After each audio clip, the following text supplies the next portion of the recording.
We say melee is too powerful, but we can barely kill things with the melee railjack. This is Famata Kane with Warframe Breakdown. As you can see here, when we're using the melee, we do have the combo counter that most melees do have in the bottom right hand corner. You can see that that's building up. And as you can see, I'm sitting here slicing at this guy right here that's flying just a fighter away. Now, most enemy ship full missions, if you were to go to like Cilicia on Neptune, you would normally be able to kill the guys relatively easily. And with the particular build that I have equipped here, I'd be able to one-shot any enemy or enemy fighter. If we were to take these weapons and we were to compare them on the same level of the grunts that we play in normal missions versus the fighters, you'd come to the quick conclusion that these things are terribly, terribly out of balance, especially when it comes to railjack. So we're going to go ahead and we're going to shoot these. Now, with the Archwing, this is kind of a little bit abnormal. Usually I'm not able to get successful hits like that when I'm using my arc gun. I am having to zoom in, otherwise it naturally tries to pinpoint towards the center of the cruise ship, which has been a big problem with the Larkspur. So you saw how long it took me to kill one fighter inside a railjack. Now I'm inside of the Corpus cruise ship. Now here's me using my weapons to kill inside of a cruise ship.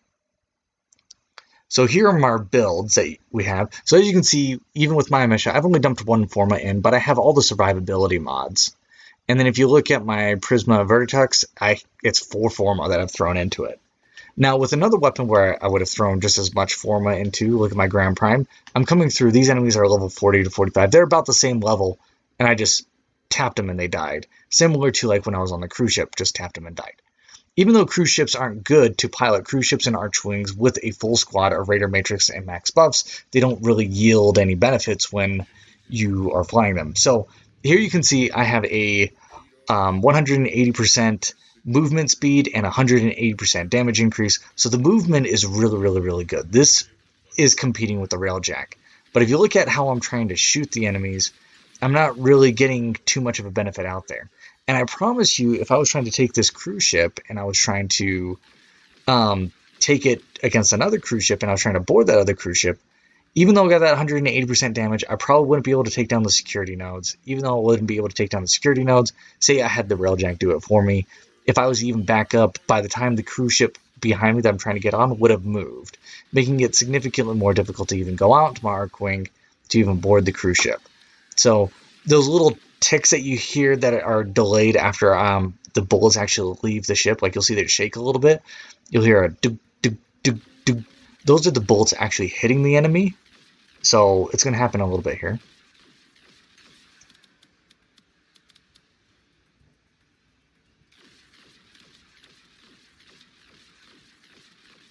So I don't know if you heard it there.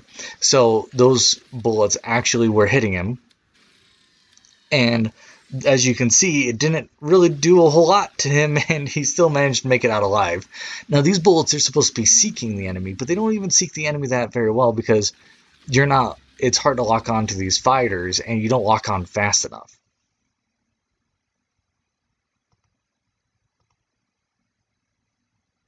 So this makes cruise ships underwhelming, and they're just not very effective in combat just generally. So in here, what we have is we only have 2 Raider Matrices and we have 2 Ironclads.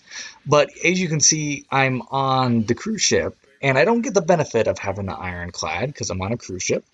It's significantly slower, and I still can't kill any fighters. So if you're even going to be running the Raider Matrix, which increases the railjack, or the cruise ship and the Archwings, it's just not worth it. Archwings inside of Railjack have a 90% damage debuff, and yet these are supposed to be items that are equivalent to an Archwing. So essentially, you only have one choice, and you really are only using the Ironclad.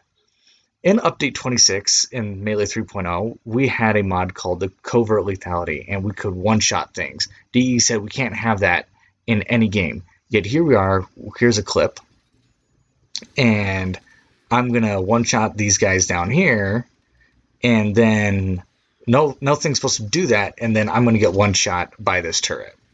Just straight up. Now the Archwing, as you can see, there was no damage decay, there was no like small amount that went away and whatnot. It just got destroyed. The reason why this is significant and important is because it does make sense. This is a power fantasy. One, the player is supposed to be able to one shot. So to take that aspect out of the game is kind of where the players start leaving the game. Like, if you can't one shot, then it's not really that much of a very good power fantasy. So DE, for the most part, has a really, really good power fantasy because a lot of your items inside the game you can one shot with, and the players are all about finding those items and making good utility of them to complete different various challenges. And not all challenges. So this is a picture of the fighters from World War II. And there was a statistician, and they were looking at this airplane, and they had all these fighters coming back, and they noticed that they had all these bullet holes. Well, initially, what they thought they were going to do is they were going to go ahead and patch all those holes because that's where they came back damaged.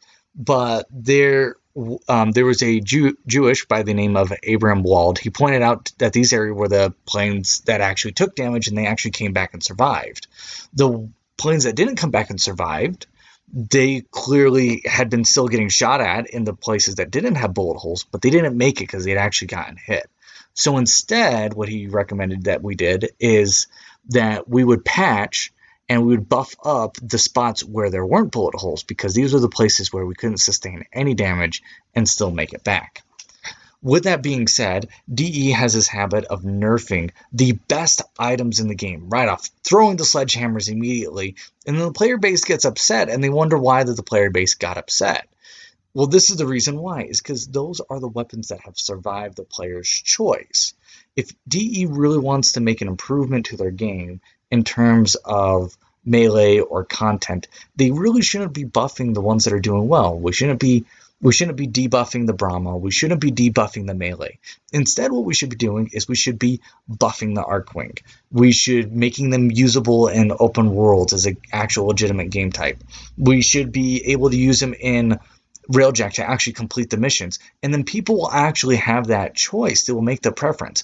They won't have to be solely reliant on the Railjack. Sure, they'll go on the Railjack, and they might want to use the Railjack for one mission, but they'll still be able to have that choice to use the Archwing and actually still be able to survive and still be able to play decently. But that's not currently available in the game. As you can see, cruise ships, Archwings, and all the other options that you have outside the Railjack, which are supposed to be equivalent, are just completely non-existent and non-usable. Thank you guys for watching. Thank you guys for your 2 cents, and we'll see you guys next time.